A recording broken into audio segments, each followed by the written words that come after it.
ഇന്ന് രാവിലെ മുതലാണ് ആനയെ ഉപയോഗിച്ചുകൊണ്ടുള്ള തിരച്ചിൽ തുടങ്ങിയിരിക്കുന്നത്. ഇപ്പോൾ നമ്മൾ നിൽക്കുന്നത് ഈ വാഗേരി മൂടക്കൊല്ലി പ്രദേശത്തെ ഒരു തോട്ടത്തിലാണ്, കാപ്പിത്തോട്ടത്തിലാണ്. ഇപ്പോൾ ആനയെ ഉപയോഗിച്ചുകൊണ്ട് തിരച്ചിൽ പുരോഗമിച്ചുകൊണ്ടിരിക്കുന്നത്. എന്തായാലും ഈ ആനയെ ഈ കടുവയെ കണ്ടെത്തുക എന്നുള്ളത് വലിയ ശ്രമകരമായ ദൗത്യമാണ്. ആ ദൗത്യത്തിൻ്റെ ഭാഗമായി കുങ്കിയാനകളെ ഇന്നലെയാണ് എത്തിച്ചത്. കുങ്കിയാനകളെ ഉപയോഗിച്ചുകൊണ്ട് ഇവിടുത്തെ കാപ്പിത്തോട്ടങ്ങളിൽ അതോടൊപ്പം തന്നെ കുറ്റിക്കാടുകളിലെല്ലാം തന്നെ തിരച്ചിൽ പുരോഗമിക്കുന്നതാണ് നമുക്ക് കാണാൻ കഴിയുന്നത്. എന്തായാലും ഇന്നലെയാണ് ഈ രണ്ട് കുങ്കിയാനകൾ എത്തിച്ചത്.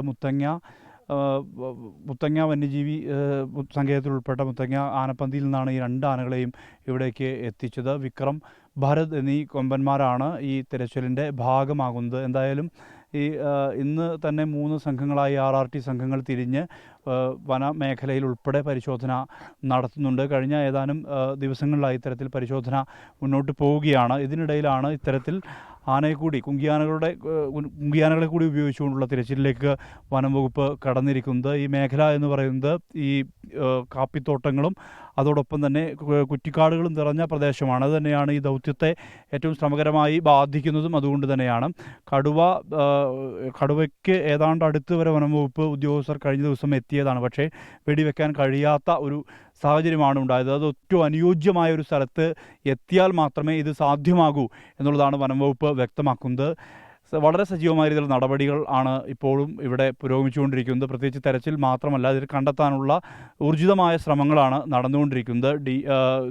നോർത്തേൺ CCF ആയിട്ടുള്ള KS ദീപ, അതോടൊപ്പം തന്നെ DFO ആയിട്ടുള്ള വയനാട് സൗത്ത് DFO ആയിട്ടുള്ള ഷജന കരീം എന്നിവർ ഇവിടെ ക്യാമ്പ് ചെയ്താണ് പ്രവർത്തനങ്ങൾ ഏകോപിപ്പിച്ചുകൊണ്ടിരിക്കുന്നത്. ഒപ്പം തന്നെ ഡോക്ടർ അരുൺ സഖറിയ കഴിഞ്ഞ ദിവസം തന്നെ സംഘത്തിൻ്റെ ഭാഗമായിട്ടുണ്ട്. എന്തായാലും ഈ കടുവയെ പിടികൂടാൻ കഴിയുമെന്നും അതോടൊപ്പം തന്നെ ഒന്നുകിൽ ജീവനോടെ പിടികൂടുകയോ അല്ലെങ്കിൽ വെടിവെച്ച് കൊല്ലുകയോ ചെയ്യുന്ന നടപടികളിലേക്ക് കടക്കാനാണ് വനം വകുപ്പ് തീരുമാനിച്ചിരിക്കുന്നത്. ദൗത്യം വിജയിക്കുമെന്നുള്ള പ്രതീക്ഷയാണ് നാട്ടുകാരും പങ്കുവയ്ക്കുന്നത്. നാട്ടുകാരെ സംബന്ധിച്ച് ആദ്യഘട്ടത്തിൽ വലിയ രീതിയിലുള്ള പ്രതിഷേധം ഉയർന്നിരുന്നു. പക്ഷേ ആ പ്രതിഷേധത്തെ മറികടക്കാൻ വേണ്ടി വനം വകുപ്പിന് കഴിഞ്ഞിട്ടുണ്ട്. അവരുടെ ഇടപെടൽ കൊണ്ട് തന്നെയാണ് അത് സാധ്യമായിട്ടുള്ളത്. എന്തായാലും നിലവിൽ ഇപ്പോൾ പ്രതിഷേധങ്ങളൊന്നും തന്നെയില്ല.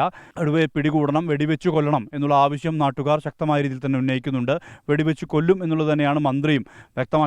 അത്തരം നടപടികളിലേക്ക് വനം വകുപ്പ് കടക്കുമെന്നുള്ള പ്രതീക്ഷയാണ് വയനാട്ടിൽ നിന്ന് വാഗേരിയിലുള്ള മനുഷ്യർ പങ്കുവയ്ക്കുന്നത്. റിബിൻ ജോൺ പാലേരിക്കൊപ്പം സുർജിത് അയ്യപ്പത്ത്, 24 വയനാട്.